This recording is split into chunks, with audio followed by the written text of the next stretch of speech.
Think about the last time you had a genuinely productive week.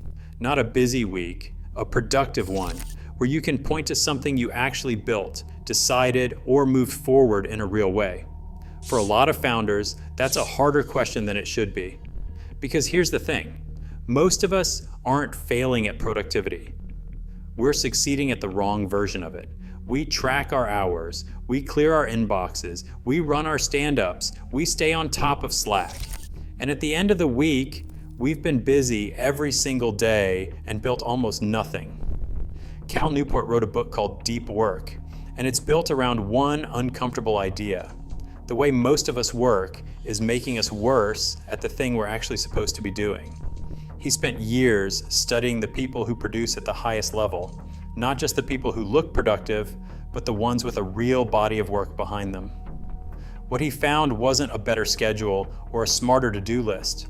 It was a specific cognitive mode that most of us have quietly trained ourselves out of without even noticing it was happening. By the end of this video, you'll have a working system for rebuilding that capacity, not as a mindset shift, but as something you can actually install this week. Newport draws a hard line between two types of work. Shallow work is low cognitive demand, logistical, and easily replicated.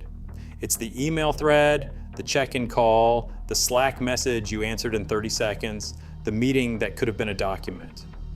Deep work is the opposite. It's the concentrated, cognitively demanding work that actually creates value and moves your business forward. The problem isn't that shallow work exists. It always will. The problem is the ratio. Most founders, if they're honest, are spending 60 to 80% of their working hours on shallow tasks, and they feel busy the entire time, which is exactly what makes this so hard to see. So why does shallow work expand to fill the day? Part of it is that it's easier. Answering an email requires almost no cognitive load. It feels like progress because there's visible output. The inbox goes down, the message gets sent, the box gets checked. Your brain rewards you for completing things, regardless of whether those things actually matter. But there's a deeper structural problem Newport identifies, and it's called attention residue. Every time you switch tasks, and founders switch tasks constantly, your brain doesn't fully let go of the previous one. You jump from a Slack thread to a strategy document, and you think you're focused on the strategy, but part of your cognitive processing is still back in that conversation. The research behind this comes from Sophie Leroy at the University of Washington, and what it shows is that by the time most founders finally sit down to do what they would call real work, their attention is already fragmented from a dozen prior context switches. You can't think at full capacity with a fragmented mind. It's not a discipline problem, it's a cognitive resource problem. And if you want to read Deep Work for yourself, click the first link in the description. As an Amazon associate, I earn from qualifying purchases at no extra cost to you. There's also an identity layer that makes this harder to solve. Being busy carries social proof. If someone asks how your week was, and you say honestly pretty quiet, I just worked on one big thing for most of it. That sounds almost suspicious, but if you say I was slammed, people nod. Busyness reads as importance. So we unconsciously protect the busyness because it signals that we matter, that the company needs us, that things are moving. What it doesn't signal is whether anything of consequence got built. Most founders, when they feel stuck, assume the problem is time. So they open their calendar and start rearranging. They block focus time on Thursday afternoon. They move the team stand-up earlier. They try to batch their emails, and none of it works, not really, because the problem was never the calendar. The problem is the cognitive depth they are able to bring to the hours they already have. This is also exactly what we were pointing at in the last video. Why two founders can run the same one-thing system and get completely different results. The system requires you to show up to your most important problem with real cognitive horsepower. If you have spent your morning burning through shallow tasks, you do not have it. You are running on fumes by the time you get to the work that actually matters. So what does the alternative actually look like? Newport's definition is specific, and the specificity matters. Deep work is professional activity performed in a state of distraction-free concentration that pushes your cognitive capabilities to their limit and produces new value that is hard to replicate. That last part is doing a lot of work. Hard to replicate, not just focused, not just uninterrupted. Genuinely operating at the edge of what you're capable of in a way that compounds over time. What trips most people up is thinking they're already doing this. They block 2 hours on the calendar, put on headphones, close their email, and call it deep work. But Newport would say that's just the container. What goes inside the container is a completely different question. Distraction-free time is a prerequisite, not the thing itself. Meditation is useful, but it's not deep work. Turning your phone face down is a good habit, but it's not deep work. These are inputs to the state. They don't define it. The state itself is defined by cognitive strain. You are working on something genuinely hard. You are pushing against the edges of what you currently understand or can currently produce. It's uncomfortable in the way that lifting heavy is uncomfortable, not unpleasant exactly, but demanding. And because it is demanding, most people unconsciously find ways to avoid it while still feeling like they are working. Newport argues 2 specific skills are going to separate the people who build real things from everyone else over the next decade. First, the ability to quickly master hard things. Second, the ability to produce at an elite level in both speed and quality. What's interesting is that these are not personality traits. They are trainable. But they can only be trained through deep work. You cannot develop mastery or high-level output by skimming the surface of problems. The mechanism for getting better at hard things is sustained, concentrated engagement with hard things. Shallow work keeps you operational. It does not make you better. This connects to what the research on deliberate practice actually shows. Anders Ericsson's work on expert performance found that the differentiating factor between good and elite performers was not raw talent or total hours worked. It was the amount of time spent in focused, cognitively demanding practice with immediate feedback. Deep work is how that happens in a knowledge worker context. Every hour of genuine deep work builds something, a sharper mental model, a faster pattern recognition loop, a cleaner instinct for what matters. Every hour of shallow work just keeps the wheels turning. Here is what makes this urgent rather than just interesting. Deep work is becoming rarer at the exact moment it is becoming more valuable. The same tools that make communication faster, Slack, email, social platforms, are systematically eroding the capacity for sustained concentration. Not because the tools are evil, but because they are designed around immediacy. Every notification, every open tab, every ambient ping is training your brain toward shorter and shorter attention cycles. Use them long enough without a deliberate structure, and your ability to hold a complex problem in your head for 90 uninterrupted minutes quietly degrades. For founders specifically, this is not abstract. Your highest leverage work, the strategic decisions, the product thinking, the writing that shapes how your team understands the business, all of it requires access to that cognitive state.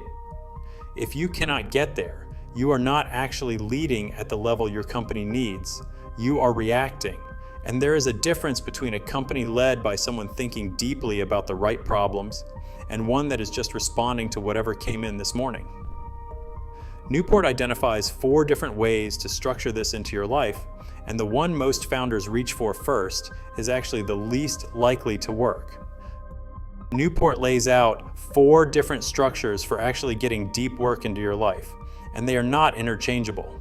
Each one suits a different type of work situation, and picking the wrong one is one of the main reasons people try this and quit inside 2 weeks.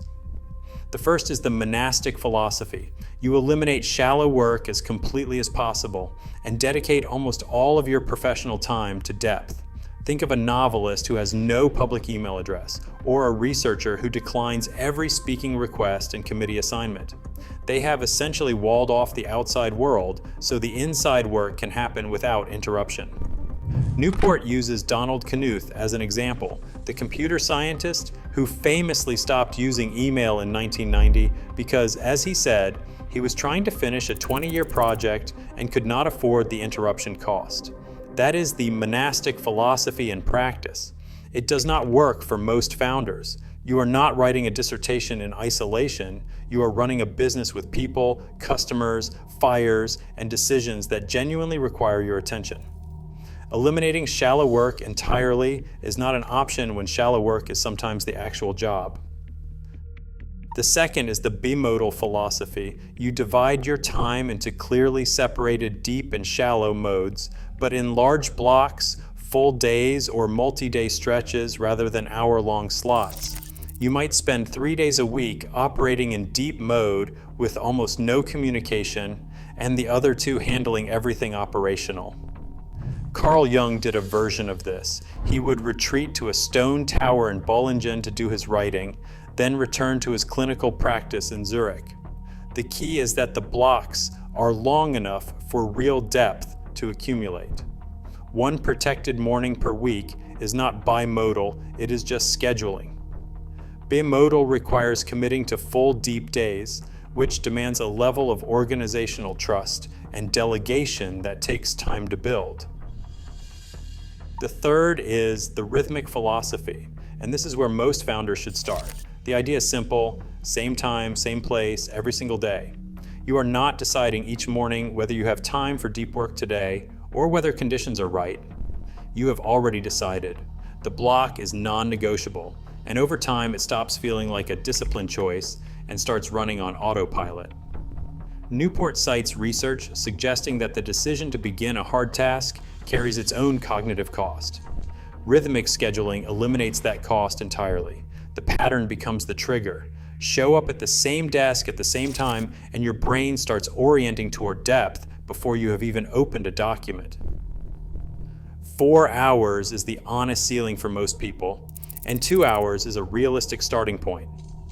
If you are currently getting close to 0 genuine deep work per day, starting with a daily 90-minute rhythmic block will outperform any other structure you try. The fourth is the journalistic philosophy, named for journalists who have learned to drop into focused writing mode whenever a gap opens up, because deadlines do not wait for ideal conditions. It sounds attractive because it is flexible. No fixed schedule, no structural commitment. You just grab depth whenever you can find it. The reason Newport explicitly warns against starting here is that the ability to shift into deep work on demand is not a default setting. It is a trained skill that takes months to develop. Most people who try the journalistic approach end up doing something that looks like deep work, but is not. They sit down, stare at a hard problem, feel the pull toward email or Slack, and give into it because they have not built the tolerance yet. They end up doing neither deep nor shallow work well. There is one more concept worth naming before we leave this section, and it is what Newport calls the grand gesture. Sometimes the right move is not scheduling a block. It is radically changing your environment to signal to your brain that something different is happening. Book a hotel room for a weekend to finish a strategy document. Fly somewhere specifically to write the thing you have been avoiding for 3 months. The investment itself communicates that the work matters, and that signal is neurologically real. It does not replace rhythmic scheduling. It supplements it for work that needs a different gear. The philosophy is the structure. Now you need the system to run inside it. Once you have picked a philosophy and committed to a structure, the next question is, what actually happens inside it? Newport borrows a framework from Clayton Christensen's work on execution.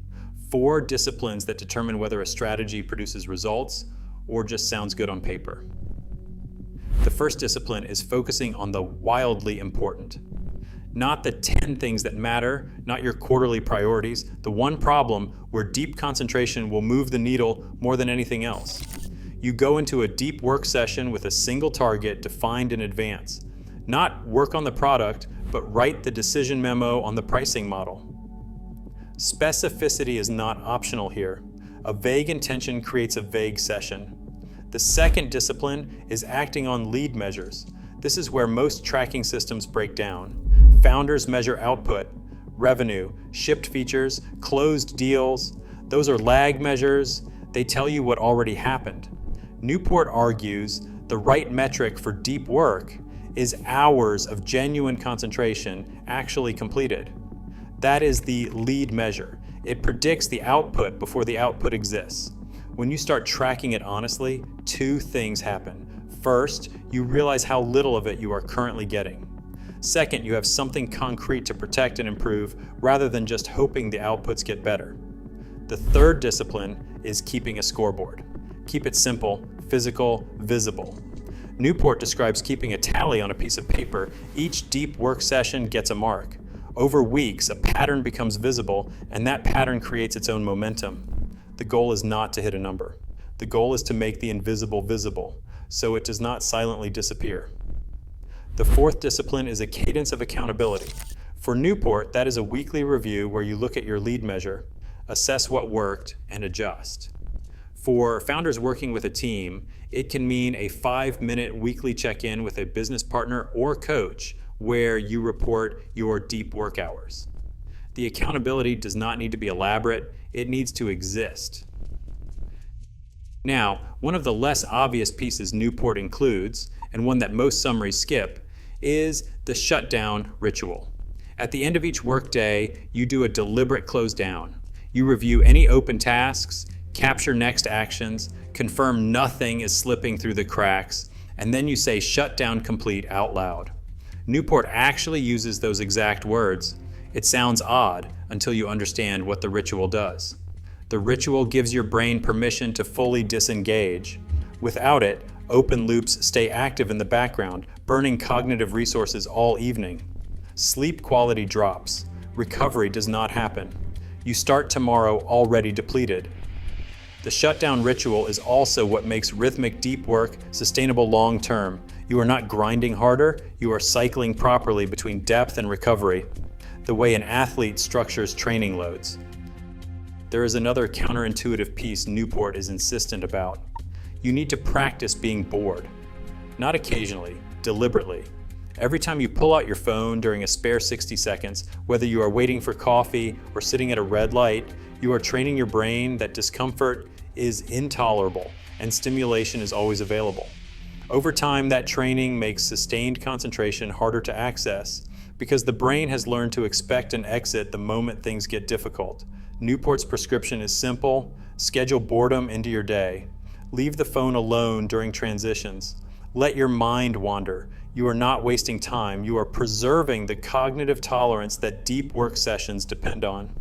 Zooming out to the session level, a single deep work block works best with pre-commitment, one task, no task switching, and a defined endpoint. 90 minutes is a reasonable unit. You are not winging it each time.